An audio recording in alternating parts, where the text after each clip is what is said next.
મારું નામ રેખા છે અને મારી ઉંમર 30 વર્ષની છે. મારી એક 2 વર્ષની નાની દીકરી છે, કાવ્યા. કાવ્યા મારી દુનિયા છે, મારું સર્વોચ્ચ છે. તેના મોહક હાસ્યમાં મારું આખું જીવન વસેલું છે. મારા લગ્ન 5 વર્ષ પહેલાં સંજય સાથે થયા હતા. તે રિક્ષા ચલાવતો હતો, સરળ અને મહેનતુ માણસ હતો. અમારું જીવન ખૂબ જ ખુશીથી વીતી રહ્યું હતું. સંજય મને ખૂબ જ પ્રેમ કરતો હતો. દરરોજ કામ પરથી આવીને મને અને કાવ્યાને વળગીને બેસી જતો. તે કહેતો, રેખા, તું અને કાવ્ય મારી જિંદગીની રોશની છે. પરંતુ જીવન ક્યારેક અપેક્ષા મુજબ ચાલતું નથી. એક દિવસ અચાનક ખૂબ વરસાદ થઈ રહ્યો હતો. આકાશમાં વીજળીના ચમકારા અને વરસાદના મોટા ટીપાં ધરતીને ભીંજવી રહ્યા હતા. સંજય ઘરે આવી રહ્યો હતો. તેની રિક્ષા વરસાદમાં લપસી રહી હતી. ત્યારે રસ્તામાં અકસ્માત થયો. એક મોટી ગાડી સાથે તેની રિક્ષા અથડાઈ અને તે અકસ્માતમાં તેનું ઘટના સ્થળે જ મૃત્યુ થઈ ગયું. તે સમાચાર સાંભળીને મારું વિશ્વ તૂટી પડ્યું. હું રડતી રહી, કાવ્યાને વળગીને બેસી રહી. તેના ગયા પછી મારું જીવન એકદમ ખાલી થઈ ગયું. જાણે કોઈએ મારા હૃદયમાંથી તમામ રંગો કાઢી લીધા હોય. હું મારા સાસુ સસરા સાથે રહેતી હતી અને મારી દીકરીને સંભાળતી હતી. તેઓ સારા લોકો હતા, પરંતુ તેમની પોતાની મજબૂરીઓ હતી. કાવ્યાને ઉછેરવું, તેને ખવડાવવું, તેની નાની નાની જરૂરિયાતો પૂરી કરવી, આ બધું મારા માટે એકલા કરવું મુશ્કેલ બની રહ્યું હતું. પણ એક દિવસ મારા સાસુ સસરાએ મને કહ્યું કે હું મારા દિયર સાથે લગ્ન કરી લઉં. તે વાત સાંભળીને મારું હૃદય ધબકારા ચૂકી ગયું. મને તેની વાત બિલકુલ ના ગમી, કારણ કે મારો દિયર દારૂની લત ધરાવતો હતો. તેના કારણે તેને કોઈ છોકરી દેવા તૈયાર નહોતું. તેની આદતો જોઈને મને ડર લાગતો કે કાવ્યનું ભવિષ્ય કેવું થશે. પણ વારંવાર મારા સાસુ સસરા મને દબાણ કરવા લાગ્યા. તેઓ કહેતા, રેખા, આ તારા અને કાવ્યના સારા માટે છે. તું એકલી કેટલા દિવસ ચાલશે? પરંતુ મારા મનમાં તો સંજયની યાદો વસેલી હતી અને દિયરની આદતો જોઈને હું તેમની વાત માની શકતી નહોતી. આખરે દીકરીના ભવિષ્ય માટે મેં તે ઘર છોડી દીધું અને શહેરમાં મારી એક જૂની સહેલીની પાસે આવી ગઈ. તે સહેલીએ મને આશરો આપ્યો અને કહ્યું, રેખા, તું હિંમત રાખ, અહીં તને નવી શરૂઆત મળશે. મેં નવો રસ્તો શોધવાનો નક્કી કર્યો, પરંતુ તે સરળ નહોતું. શહેરમાં શરૂઆતના દિવસો ખૂબ કપરા હતા. મારી પાસે થોડા બચેલા પૈસા હતા, જેમાંથી હું ભાડું અને કાવ્યાની જરૂરિયાતો પૂરી કરતી હતી. પરંતુ હવે તે પૈસા પૂરા થઈ ગયા હતા. ભાડું ભરવાનું મુશ્કેલ બનતું હતું. ક્યારેક કાવ્યાને દૂધ આપવાનું પણ મુશ્કેલ બનતું. હું રાત્રે જાગીને વિચારતી કે આગળ શું કરું. મેં આજુબાજુમાં રહેતી મહિલાઓને વાત કરી કે મારે કામની જરૂર છે. તેઓને મારી વાર્તા કહી અને મદદ માંગી. ત્યારે પાડોશમાં રહેતી એક મહિલાએ લગ્ન સમારંભમાં રસોઈના કામમાં શાકભાજી સુધારવાનું કામ અપાવ્યું.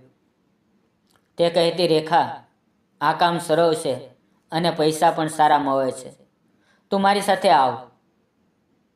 હું તેની સાથે રોજ કામ ઉપર જવા લાગી. કામ ખૂબ જ સરળ હતું. શાકભાજી કાપવી, સુધારવી અને રસોઈયાને આપવી. આમાં મહેનતાણું પણ સારું મળતું હતું. એટલે મારી જિંદગી સરળ બનવા લાગી. હું વિચારતી કે આ તો ભગવાનની કૃપા છે. હું જેની સાથે કામ કરતી હતી તે રસોઈયો હતો રણજીત. તે ખૂબ જ સાદો અને સરળ માણસ હતો. તેના ચહેરા પર હંમેશા એક હળવું હાસ્ય રહેતું અને તે દરેક સાથે ખૂબ શાંતિથી વાતો કરતો. તે બધાનું સન્માન કરતો. કોઈને પણ નાનું ના કહેતો. તેની વય લગભગ 35 વર્ષની હશે અને તે પણ એકલો જીવન જીવતો હતો. તે કહેતો હતો કે તેના માતા પિતા ગામમાં રહે છે અને તે શહેરમાં કામ કરીને તેમને પૈસા મોકલે છે. દરરોજ કામ દરમિયાન મારી અને રણજીત વચ્ચે થોડી વાતો થતી. હું શાકભાજી સુધારતી અને તે રસોઈ બનાવતો.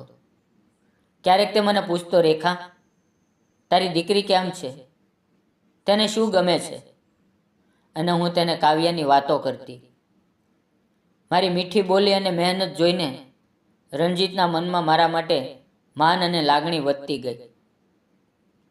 તે ક્યારેક મને મદદ કરતો, કહેતો, રેખા, આ કાપવું મુશ્કેલ છે, હું કરું? અને અમારી નજરો એકબીજા સાથે મવતી. જાણે કોઈ અદૃશ્ય બંધન બંધાઈ રહ્યું હોય. એક દિવસ હું કામ પર આવી ન શકી. તે દિવસે કાવ્યાને તાવ આવ્યો હતો અને હું તેની સંભાળમાં વ્યસ્ત હતી. આખો દિવસ રણજીતને વિચાર આવ્યો કે એ આવી કેમ નથી.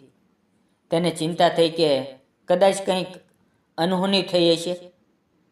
તે અન્ય કામદારોને પૂછતો રહ્યો, પરંતુ કોઈને ખબર નહોતી. બીજા દિવસે સવારે તે રેખાના ઘર પાસે ગયો.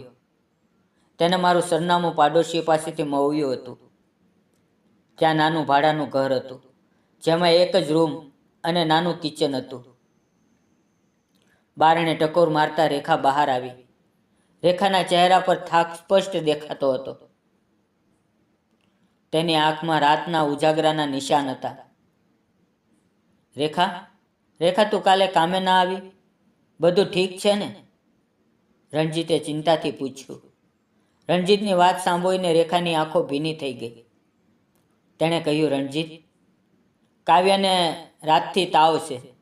આખી રાત ઊંઘી નથી. હું તેને ડૉક્ટર પાસે લઈ ગઈ હતી, પરંતુ હજી ચિંતામાં છું.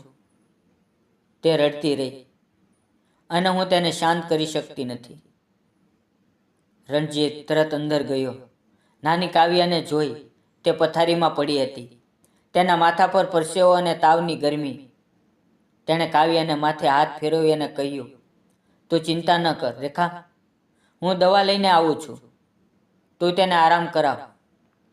તે તરત દુકાનેથી દવા, ફળનું જ્યુસ અને કેટલીક વસ્તુઓ લઈને આવ્યો. તેણે કાવ્યાને દવા આપી, જ્યુસ પીવડાવ્યું અને કહ્યું, નાની કાવ્યા, તું જલ્દી સારી થઈ જા. પપ્પા તને રમકડું લઈ આવશે. આખો દિવસ તે ત્યાં રહ્યો. કાવ્યાની સંભાળમાં મદદ કરી. તે કાવ્યાને વાર્તાઓ કહેતો, તેને હસાવતો અને રેખાને આરામ કરવાનું કહેતો. તે દિવસે રેખાના મનમાં રણજીત માટે એક અલગ જ લાગણી જન્મી. કોઈ સ્વાર્થ વગર, માત્ર માનવતાથી ભરેલો પ્રેમ. તે વિચારતી કે આજ સુધી કોઈએ આવી મદદ કરી નથી. સંજયના ગયા પછી આ પહેલી વાર છે કે કોઈ મારી ચિંતા કરે છે. રણજીતનો સહારો જોઈ તેની આંખમાં આંસુ આવી ગયા. રણજીતે પૂછ્યું, રેખા, શું થયું? તું કેમ રડે છે? રેખાએ ધીમેથી પોતાનો આખો ભૂતકાળ કહ્યો.